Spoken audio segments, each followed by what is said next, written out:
Sa initial na information, parang kinumpirma po mga kabombokan Departamento kan Edukasyon na pig-finalize na po ninda itong magiging changes sa masunod po na academic calendar, saying that ito pong shift from or to June, school opening will happen gradually. Parang arog po kayan. But ano pa ini, i-confirm ta pa po ini sa 20 teachers group since sinda naman po itong nakakapag-olay at enot po syempre na nakakatanggap nin mga information coming from Department of Education. But parang may drafted amendment po ang Department of Education to DepEd Order 22 Series of 2023, which refers to the official calendar and schedule of activities for school year 2023 sagud 2024. So ano po kayang mga possible na mga mangyayari po digdi mga kabombo, and ano ba, ngunya na school year ba, lalaoman ta na may mga changes na po sa academic calendar. Para po maaraman tang mga details, kasabay na po natin sa kabilang linya ang ating chairperson sa Teachers Dignity Coalition, si Sir Benjo Basas on the line. Sir Benjo, magandang gabi po. Si Bombo Jonah po, welcome sa program. Yes, Ma'am Jonah, magandang gabi po. Lahat po yes, sir. Follow-up lang po kami, maki-update kami sa inyo pong grupo. Mayroon na po bang mga final decision from Department of Education sa usapin ng academic calendar ngayon pong school year? Kung finality po, wala pa, no? Kasi continuous pa naman, no? Ayon sa DepEd, yung ginagawa nila ng consultation on the ground, no? But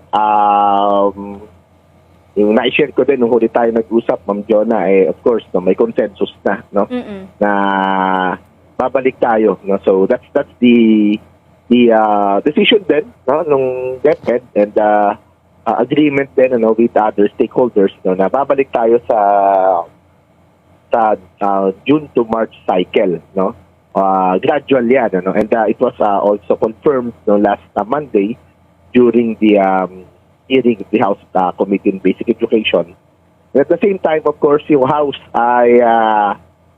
Committee on Basic Education ay kumbaga nagkasundo, no, na magpasa ng resolusyon, no, para itong ang DepEd ay bigyan din po, no, nung kumbaga nung otoridad, no, authority o suporta, no, doon sa nauna ng desisyon, no, hindi siya din ng Department of Education, no. So hindi ko lang sabihin, Ma'am Jonah, sa tanong na kung may final na ba, ay wala pang final kasi wala pang nilalabas na amendment ng DepEd order, no, ang ating DepEd, no.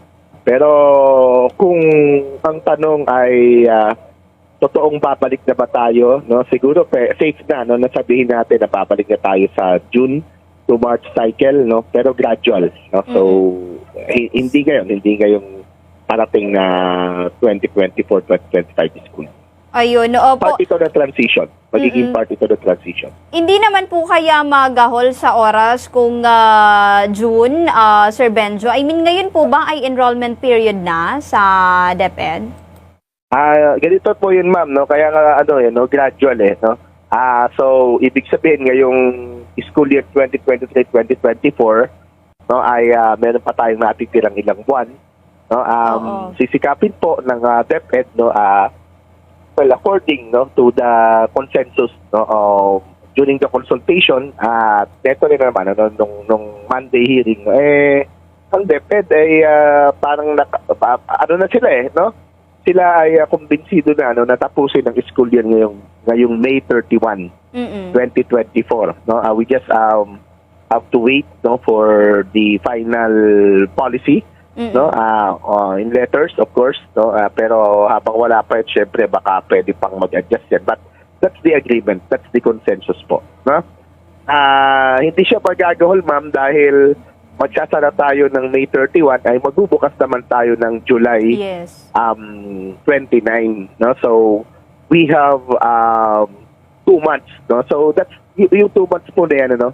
That is also the period, no, na nag-prepare tayo ng susunod na school opening, no, meron tayong tinatawag na school break o dati tinatawag nating summer vacation.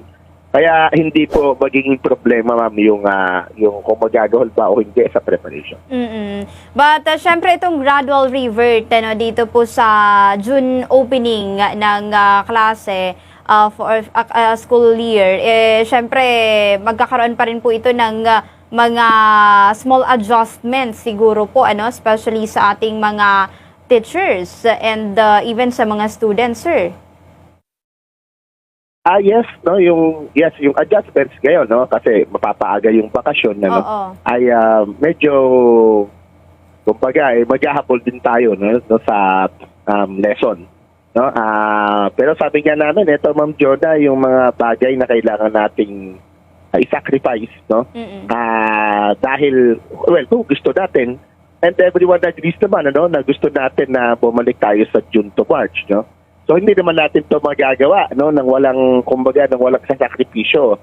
Kaya even among us, among the teachers natin, meron kaming mga bagay na nire-recognize namin na baka kailangan natin mag-sacrifice ngayon. Mababawasan yung school days natin ng 15 days from the planned June 14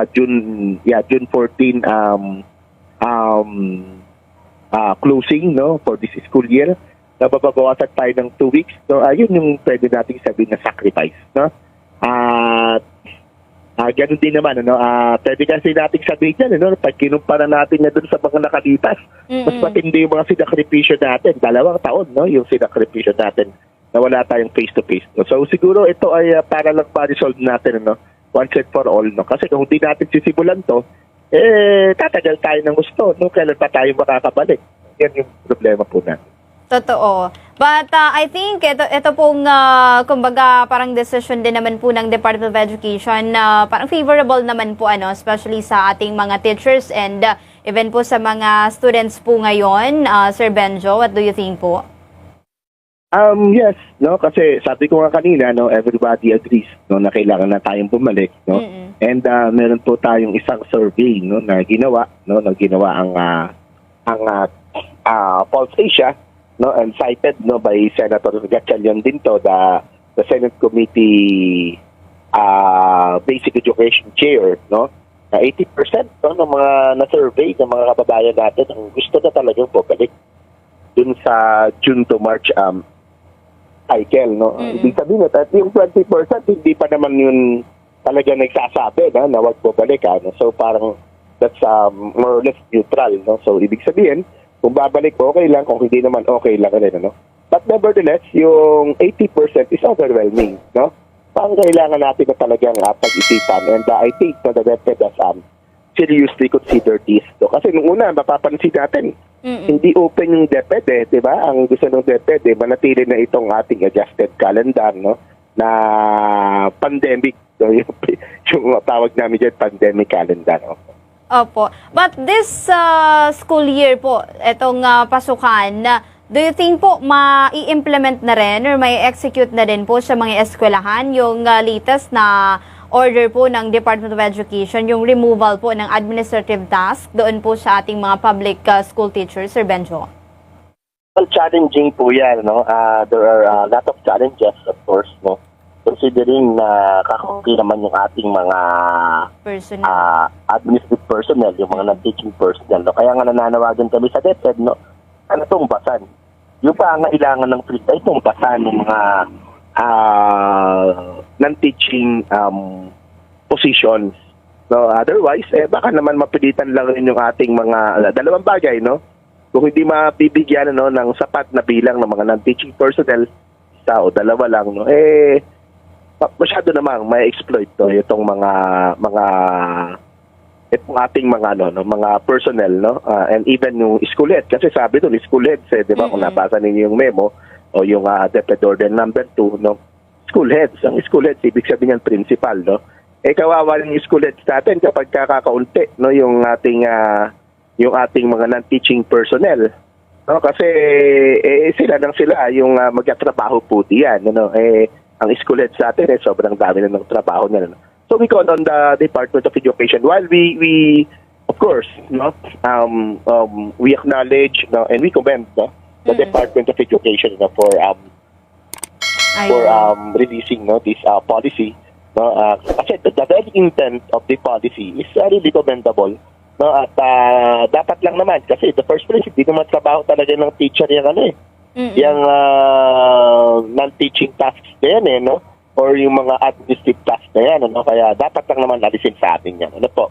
Pero dapat din ay maging maayos. So Ma'am Jonah, ang sabi naman tinatanong mo kasi kung may implement ba this school year may 60 days na period para sa transition po yung ating mga eskwelahan So Oo. ibig sabihin yung mga ngayon, yung mga umaakto ngayon na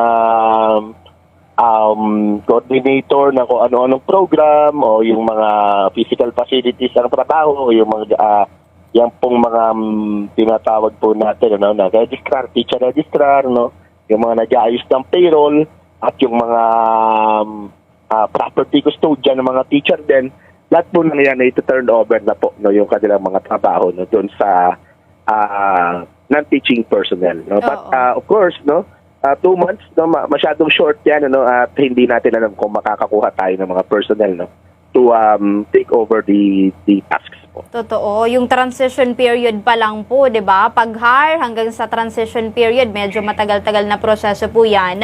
So mukhang dito sa latest na or sa removal ng administrative jobs po para sa ating mga school teachers, mukhang gradual din po ito, Sir Benjo. Yes, ma'am.